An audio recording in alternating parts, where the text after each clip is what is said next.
very long time, ecologists like fighting about this. No, it's top-down control. No, it's bottom-up control. What do you guys think is the reality? Which one?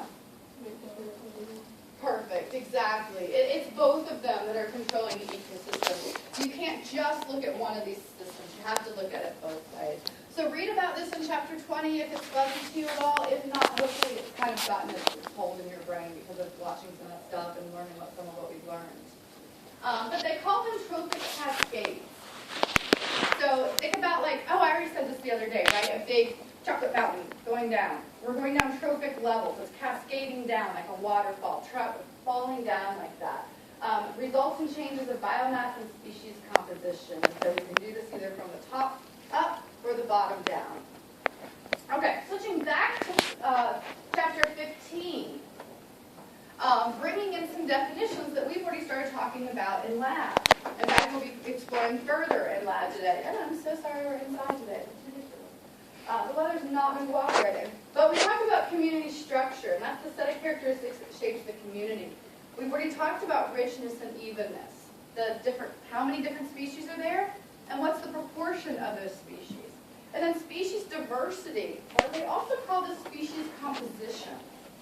Species diversity or species composition is something that combines those two numbers. And so your textbook gives you guys an example of just some mushrooms, and it does it by color, whatever colored mushroom. So we've got these two communities. And in one species, community A, the yellow species is 85% of this. And the others are 5% each. But in community B, the abundance is equally divided. So we have equal species composition. So we've got two communities here. And we can use something, the Shannon Index, which is something we're going to be using today in lab, and probably some of you guys have already seen before, of course.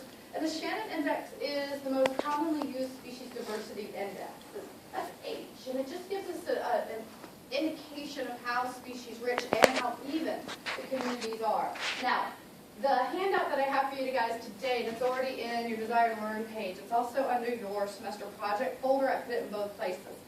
It goes through how to work through the Shannon Index. And you guys are going to see that. We're going to do that in lab today.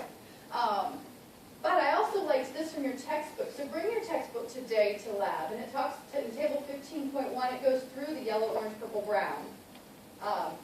And we count them. We have 17 yellows and one of each, total of 20.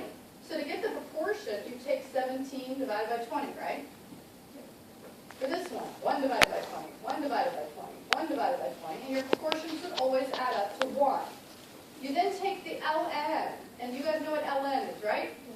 Natural log should just be a button on your calculator. The natural log of the proportion of each, that's the relative proportion of each, you take that, and then you multiply the proportion times this. To get this, you sum these up, and you get a value.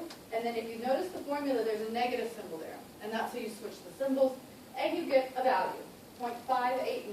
Now we did that for this community that has that has perfect evenness, has the same diversity, perfect evenness, and we get a much higher H.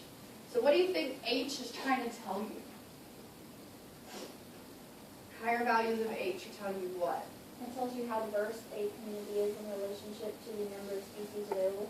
Yeah, how diverse it is, and not how diverse, but also how what it is. Even. Yeah, perfect, exactly. How even it is as well. So it's diversity and even. So the higher value